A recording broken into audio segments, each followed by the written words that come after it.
Hola a todas, todos y todes. Bienvenidos al podcast donde reconstruimos la historia para no repetirla. Hoy hablaremos de un hecho profundamente doloroso para la comunidad académica, el 16 de mayo de 1984, cuando la Universidad Nacional de Colombia fue allanada por fuerzas del Estado.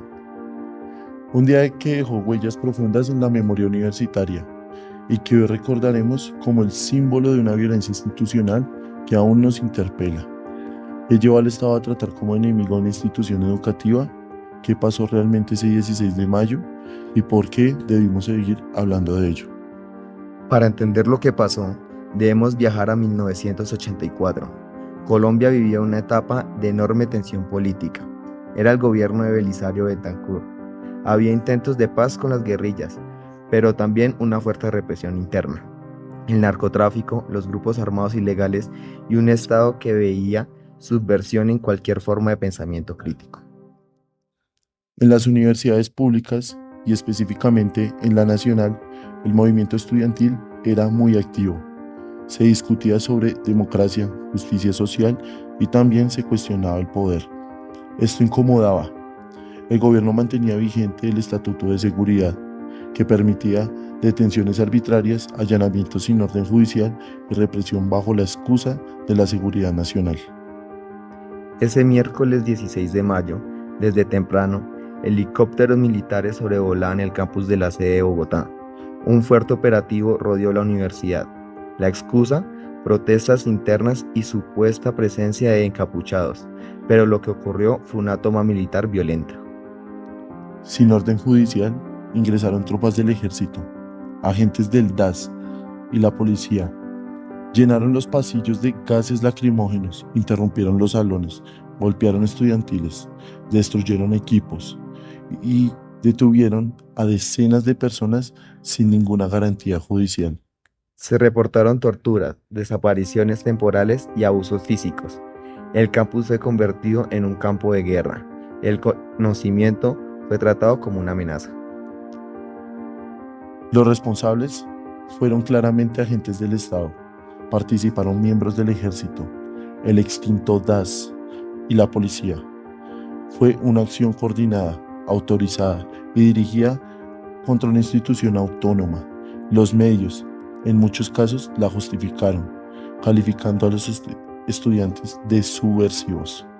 Las víctimas fueron estudiantes, profesores, trabajadores, pero también fue víctima la autonomía universitaria, que fue violada.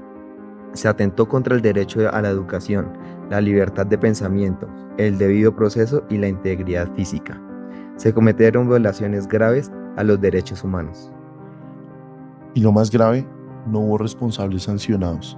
El caso fue ocultado, minimizado, borrado de los libros de historia. Recordar el 16 de mayo no es solo un acto simbólico, es una forma de resistencia. Cada año la Universidad Nacional lo conmemora con actos culturales, debates, murales, porque el olvido es el terreno fértil de la impunidad.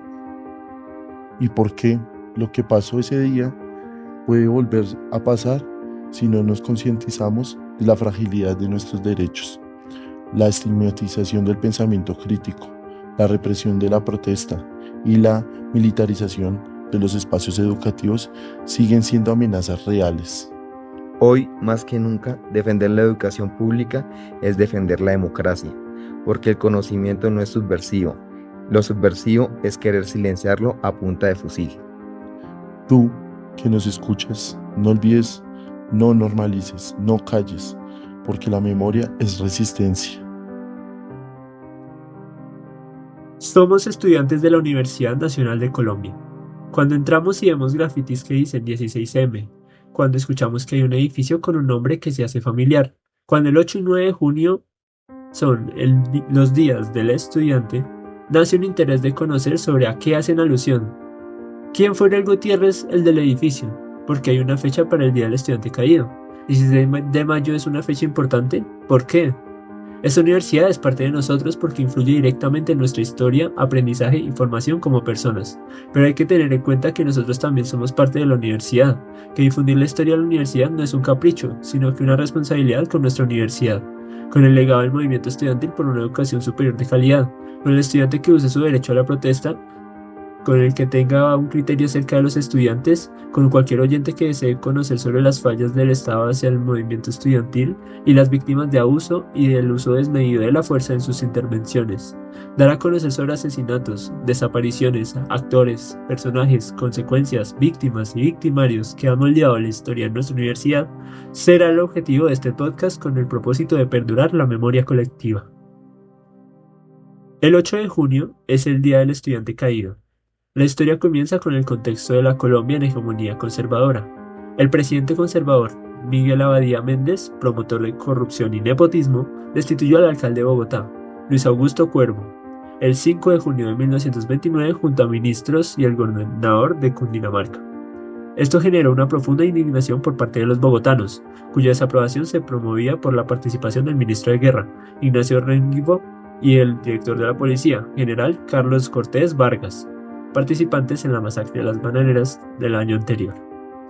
Ese descontento impulsó una movilización para el retorno de Cuervo a la alcaldía y la caída del estado corrupto del presidente, con estudiantes participantes en las marchas de las agrupaciones como el Centro Departamental de Estudiantes de Cundinamarca y en la Asociación Nacional de Estudiantes. El Estado respondió a estas manifestaciones con la caballería, haciendo represión, donde incluso utilizaron armas de fuego contra civiles, dejando varios heridos. En la noche del 7 de julio de 1929, Gonzalo Bravo Pérez, hijo de Julio Bravo y Leticia Pérez, estudiante de Derecho de la Universidad Nacional de Colombia, un integrante de la Asociación Nacional de Estudiantes y cuyo acudiente por asuntos familiares era nadie menos que Miguel Abadía Méndez, fue asesinado por la Policía Nacional por una bala perdida que rebotó y le disparó en la espalda. Este suceso aumentó la presión contra el presidente Abadía, por lo que se hizo símbolo de las protestas y tuvo su entierro el 9 de julio en unas exequias donde cerca de 40.000 bogotanos acudieron. Desde entonces, distintos sectores políticos reconocieron el 8 de julio, fecha que se creía entonces que ocurrió el fallecimiento de Gonzalo Bravo, como Día del Estudiante. Desde 1930, cada 8 de junio recordaron el asesinato de Gonzalo Bravo Pérez, con actos que contemplaban concentraciones en la universidad, en la ciudad universitaria y peregrinaciones a su tumba en el cementerio central, en donde afloraban discursos de estudiantes. En 1952, el gobierno del presidente conservador Laureano Gómez Pinilla, se rechazó la ceremonia del Día del Estudiante por parte del entonces gobernador Hernando Carrizosa, quien rechazó la peregrinación al cementerio por ser una reunión pública prohibida en la vigencia del gobierno de Laureano Gómez, bajo políticas, entre comillas, anticomunistas. Bueno, continuando con la historia que acaba de relatar mi compañero, esta está estrechamente relacionada con otra que ocurrió 25 años después, más exactamente el 8 de junio de 1954, cuando nuevamente la violencia policial acabó con la vida de otro estudiante, en este caso Uriel Gutiérrez Restrepo.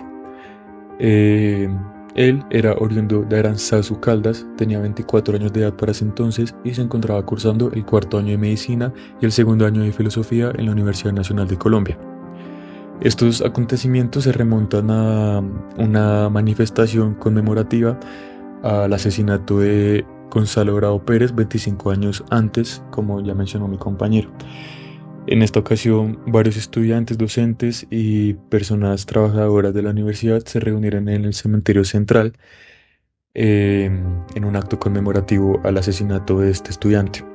Al regreso al campus universitario, se encontraron con que uniformados de la policía estaban intentando irrumpir en las instalaciones de la universidad. Sin embargo, su presencia fue rechazada por gran parte del estudiantado. Aquí varias fuentes relatan, más específicamente Víctor Daniel Bonilla, quien para ese entonces era amigo de Uriel Gutiérrez, que llegó un bus lleno de policías, aproximadamente de 50 a 60 uniformados. Y en ese momento varios estudiantes pues estaban alzando su voz en contra de la presencia de estos uniformados. Entre ellos se encontraba Uriel Gutiérrez. Víctor relata que de un momento a otro simplemente escuchó que se abrió fuego. Él se tumbó junto con todos los estudiantes que estaban a su alrededor, pero desafortunadamente al alzar su cabeza vio a Uriel caído, pues a manos de las balas que habían disparado. al día siguiente, en rechazo a estos acontecimientos, miles de estudiantes, se menciona que aproximadamente unos 10.000 estudiantes de distintas universidades del país salieron a manifestarse en contra de lo ocurrido. Salieron a manifestarse principalmente a la calle 26, y al momento de llegar a lo que era la calle 13 con carrera séptima, se encontraron con miembros del Ejército Nacional que pararon la marcha y abrieron fuego a todas las personas que se encontraban en la manifestación. Estos miembros del ejército estaban adscritos al Batallón Colombia y dejó un saldo de 11 estudiantes fallecidos y 50 heridos. Entre las personas fallecidas se encuentran compañeros como Álvaro Gutiérrez, Elmo Gómez Lucich, Hernando Morales, Rafael Chávez Matallana, Jaime Moure Ramírez, Hernando Espina López, Hugo León Vázquez y Jaime Pacheco. Estos actos pues son una barbarie, es una masacre, como ya se ha mencionado, en contra del movimiento estudiantil por parte del Estado. Por esas razones, el 8 y 9 de junio de cada año se conmemora estos días como el Día del Estudiante Caído, en memoria a esos estudiantes que, alzando su voz, ejerciendo su derecho a la protesta y sí, alzando su voz para que sus derechos no fueran violentados, pues resultó en una masacre, resultó en un hecho catastrófico, en su asesinato, que nunca debió haber sido así. Cabe mencionar que por esos días había una especial tensión en el gobierno del entonces general Gustavo Rojas Pinilla, ya que estaba a un año de cumplirse el primer aniversario de su dictadura y el gobierno temía una presunta conspiración comunista. Actos como estos ya se conmemoran año tras año en memoria a estos estudiantes, en memoria a lo que ha sido el movimiento estudiantil, y reconoce las violencias ocasionadas en el marco del conflicto armado en contra pues, de este movimiento, y resalta sus acciones encaminadas a la generación de escenarios de diálogo y construcción colectiva encaminadas hacia la construcción de paz y la no violencia. Desde entonces, pues movimientos obreros, campesinos, indígenas y juveniles han nombrado el 8 y el 9 de junio como el Día del Estudiante Caído. Y fechas como estas, o como muchas otras que han acontecido en la historia de la Universidad Nacional, como por ejemplo el 16 de mayo del 84, pues quedan escritas en la memoria de los estudiantes, en la memoria de la universidad, y merecen ser investigadas y no ser olvidadas.